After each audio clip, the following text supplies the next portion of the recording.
In last week's waiver wire video, we had guys like Mason Taylor, the Saints defense, Kaimi Fairbairn, and all of these guys would have won you week 5 single-handedly. So here are the players you can go through and add off your waiver wire right now before the rest of your league mates to make sure you get some elite value for the rest of the year with some defenses and kickers at the end of this video. So make sure to stick around for that with our priority list starting here in the first part of the video. Michael Carter is going to be number 1, the RB1 for this Cardinals backfield. Brenton Strange, Darren Waller, 2 top tight end options. Rashid Shaheed, Josh Downs, some quarterbacks with Jackson Dart, Matthew Stafford, and then Malik Washington and the Browns defense are my number 1 and 2 options there for the defense. These are some guys you can pick up right now and should be your top priority depending on how deep your league is. If you want to finish ahead of your league mates this week in fantasy, make sure to hit that like button on this page so I can keep making videos like this for you, and it helps me so much as a creator. But we will be starting with the best waiver wire ad and working our way down here with Kendre Miller. Simply put, his role is growing every single week. His snap share by the week literally is improving, and a guy that we need to add because 5.9 fantasy points last week might not look crazy,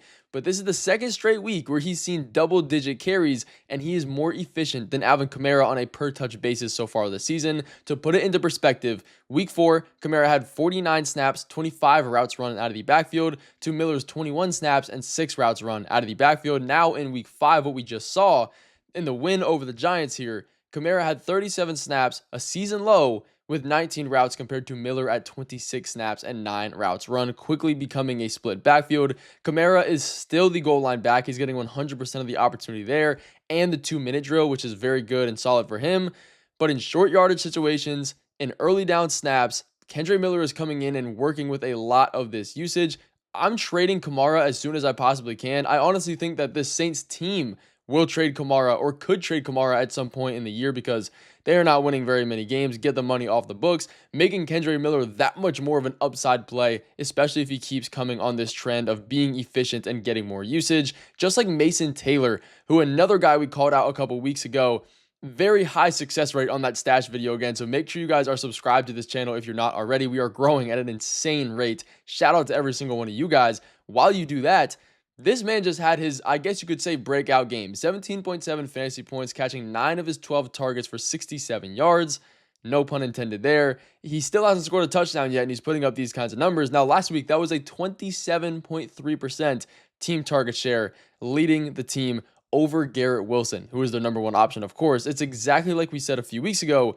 Once Tyrod Taylor has come into this offense, he kind of revived, or I guess sparked Mason Taylor to be fantasy viable, and it's like the team realized, wait, we have an elite talent here. Why aren't we using him? And they started using him even more since then. He's averaged 8.3 targets per game over his last 3 games. One of the easiest schedules for tight end fantasy points allowed coming for the rest of the fantasy football season, regardless of who this quarterback is, if it's Justin Fields, if it's Tyrod Taylor. He is the number 2 option, possibly even number 1 in some weeks like we just saw on this offense, and he's running the most routes in this offense compared to any of the other tight ends. Jeremy Ruckert is not anything we need to be worrying about. He had and was dealing with a high ankle sprain in the beginning of the season, before in the pre-draft process, so maybe that had a little bit to do with his inefficiency in the beginning of the season, but now he's completely breaking out. We could see a Sam Laporta or Brock Bowers-esque finish to the season, or I guess rest of the year. Now that is best case scenario. By no means am I saying he's the next Brock Bowers, but he's a guy that we need to be adding and stashing on our waiver wire before all of your league mates can. And speaking about that and things going in the right direction, Isaiah Bond has quietly been crushing and coming in, being a top waiver wire ad for us. Another guy in our stash videos. Again, you need to be subscribed for those. The 3rd straight week for him, he has been the clear number 2 wide receiver in this offense and in targets, working in 100% of the 2 wide receiver drills with Jerry Jeudy. He has a firm hold on this number 2 wide receiver role for this offense. Dillon Gabriel, in his first start, has shown us a lot about where this offense is trending in fantasy football. Bond was the number 1 highest targeted wide receiver last week with a 22% team target share versus the Vikings' pretty decent defense. He had 13 targets in his last 2 games, the 2 games that Cedric Tillman was out on IR with a hamstring injury. So there's good and bad news coming with this. The good news is that Bond is making a name for himself and will be used even when Tillman comes back. The bad news here is that Tillman is going to come back, and it's going to make the fight for this number 2 wide receiver that much harder, and it's going to be a bit of an uphill battle to lock that in. Now, Tillman isn't expected to return until their bye week in week 9, and after that in week 10, so there is more than enough time for Bond to be fantasy viable, and enough time for you to have urgency picking him up right now in fantasy football, especially with the matchups they get here. This week coming up against the Steelers, who are allowing the 11th most points to opposing wide receivers, followed by the Dolphins and Patriots right after that, who are all very good matchups. We shouldn't be starting him yet. We're not picking him up to put him in our starting lineup, but if you don't do it now, it will be impossible for you to get him off the waiver wire because the rest of your league mates are going to see his value and get him before you do, just like they probably will with Theo Johnson, who's averaging 15 fantasy points per game with Jackson Dart starting at quarterback, putting up 20.3 fantasy points last week versus the Saints. He was leading the team in targets with an 18% team target share. Yes, he's had 3 touchdowns in 2 games, but you guys know touchdowns inflate fantasy value and make people scramble for mid players they shouldn't be on the waiver wire. But the underlying numbers for Theo Johnson is very, very inviting, and they back this usage that it can continue. He was running the most routes out of all tight ends on the roster, of course, and leading in targets. He has also averaged a pretty high first read target share in Dart's starts so far this year, meaning when he drops back to pass, Theo Johnson is one of the first people he looks at to throw the ball to, which means you typically get more targets because of that. So for tight ends, his numbers were pretty good there. This is another guy where he's a bit too risky to instantly throw into our starting lineups. I would way rather have Mason Taylor over him, but he is going to be a guy with a quarterback that is building and introducing to this offense in Jackson Dart. The opportunities are going to be there, and that's when you want to kind of buy in on these situations, which is why we're buying in on Isaiah Bond, because when you get a big offensive change, you can see these wide receivers and pass catchers, who is their favorite. So with Malik Neighbors out for the rest of the season, Darius Slayton getting shaken up with a hamstring injury, his status is questionable for this week. Wan'Dale Robinson has also had a long injury history too. He's healthy now, but who's to say that that's going to continue?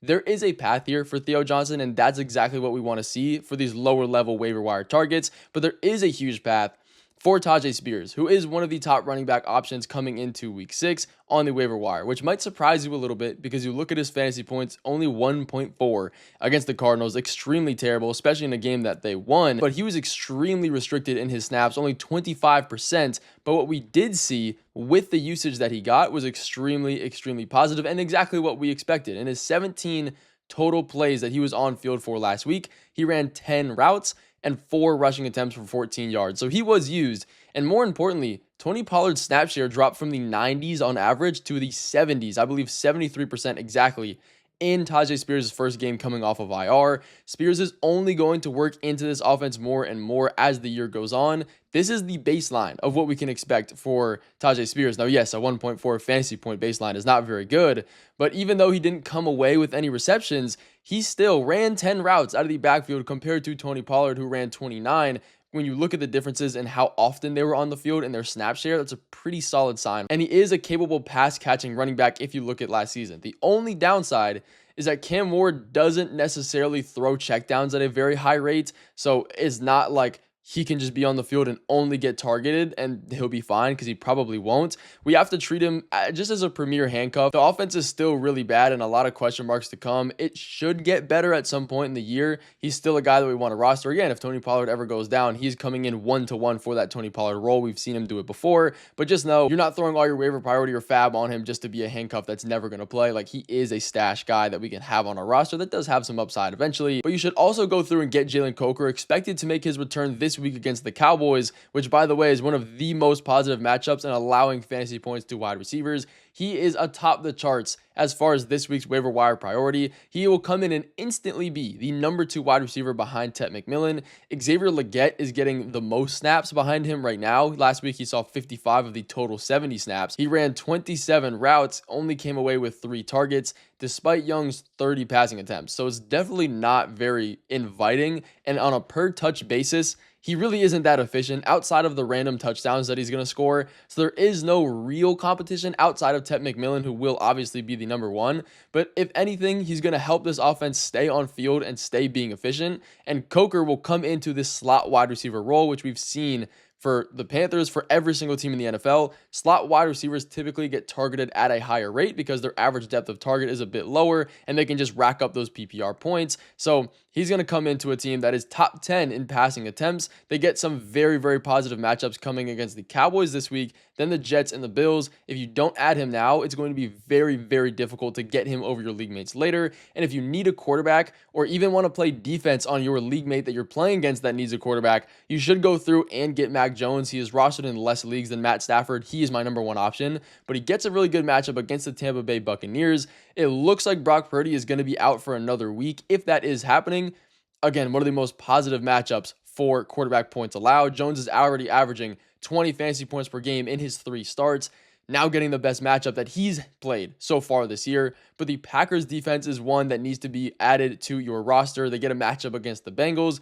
It should be your top defensive ad with the amount of fab that you have available. That is debatable of how much you should actually spend because it is a defense, but they do get some good matchups even after the Bengals this week with the Cardinals, Steelers, and Panthers in their next 4 total. This is a really good internal defense. They have Micah Parsons. They're always going to get sacks. They got cut up versus the Cowboys last week. That is a fact, or I guess in week 4 before their bye week, and they dropped -3 fantasy points. So everybody is and was dropping them. But Browning has 8 interceptions in 4 games and a ton of sacks allowed because of how bad this offensive line is. So definitely taking advantage of them where we can. The Raiders is another really good option that's barely rostered in your league because, again, last week they got a matchup against the Colts where they put up -4 fantasy points. That is not good, but now get a really positive one here against the Titans. They are not the Colts offense, actually the complete opposite.